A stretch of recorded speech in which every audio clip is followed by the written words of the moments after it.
উপস্থিত ঝিনাইগাতি উপজেলা বিএনপির সংগ্রামী যুগ্ম আহ্বায়ক শামীম ভাই, আহ্বায়ক কমিটির অন্যতম সদস্য আরিফুর রহমান ভাই, সালেহ আহমেদ চাচা, ফজলু স্যার, ঝিনাইগাতি মহিলা আদর্শ ডিগ্রি কলেজের সম্মানিত অধ্যক্ষ নজরুল স্যার সহ ঝিনাইগাতি উপজেলা কৃষক দলের সম্মানিত আহ্বায়ক সুলতান মাহমুদ, সিনিয়র যুগ্ম আহ্বায়ক রেজাউল করিম সহ নলকুড়া ইউনিয়নের বিভিন্ন ওয়ার্ডে কৃষক দলের নেতৃবৃন্দ, বিএনপি এবং অঙ্গ সংগঠনের নেতৃবৃন্দ এবং সম্মানিত কৃষক দলের ভাই ও বোনেরা, আসসালামু আলাইকুম।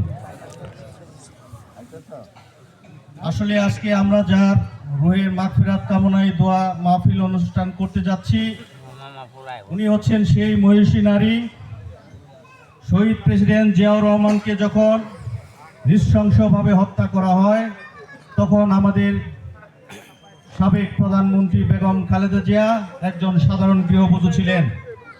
তখন ওনার দুইটা সন্তান, একজন সাধারণ গৃহবধূ তখন এই বাংলাদেশের জাতীয় পতাকা হাতে নিয়ে এবং বিএনপির এই দুঃসময়ে, কঠিন দুঃসময়ে বাংলাদেশের জাতীয়তাবাদী দলের পতাকা হাতে নিয়ে শহর থেকে গ্রাম গঞ্জে উনি দৌড়িয়েছেন এবং স্বৈরাচার বিরোধী আন্দোলনে উনি ওনার ভূমিকার কারণে আপসহীন নেত্রী হয়েছিলেন এবং বিএনপিকে সুসংগঠিত করেছিলেন।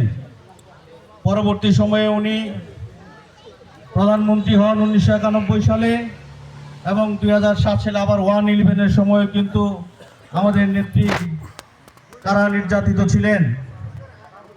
এবং আপনারা জানেন 1/11-এর সময় আমাদের ভারপ্রাপ্ত চেয়ারম্যান জনাব তারেক রহমানকেও কিন্তু অনেক নির্যাতন করা হয়েছিল, নির্যাতন নেমে এসেছিল, কিন্তু আমাদের নেত্রী কিন্তু আপসহীন ছিলেন। উনি কিন্তু বিএনপির পতাকা ধরে, বাংলাদেশের জাতীয়তাবাদী দলের পতাকা ধরে রেখেছিলেন এবং এদেশে গণতন্ত্র প্রতিষ্ঠার জন্য উনি কিন্তু আমৃত্যু চেষ্টা করে গেছেন। আজকে সেই নেত্রীর রুহের মাগফিরাত কামনায় আজকের এই দোয়া। আমরা সবাই দোয়া করব আল্লাহ পাক যাতে ওনাকে জান্নাতুল ফেরদৌস দান করেন। পাশাপাশি আমরা আপনাদেরকে একটু অনুরোধ করব, আমরা যারা ঝিনাইগাতি উপজেলায় বসবাস করি শিকার হয়েছি, কিন্তু আপনারা যদি একটু জিয়া পরিবারের দিকে তাকান, আমাদের খালেদা জিয়ার দিকে যদি তাকান, যখন শহীদ প্রেসিডেন্ট জিয়াউর রহমানকে হত্যা করা হয় তখন একজন সাধারণ গৃহবধূ হয়েও কিন্তু উনি বিএনপিকে সুসংগঠিত করার জন্য, এদেশের গণতন্ত্র প্রতিষ্ঠার জন্য কিন্তু উনি কাজ করেছেন।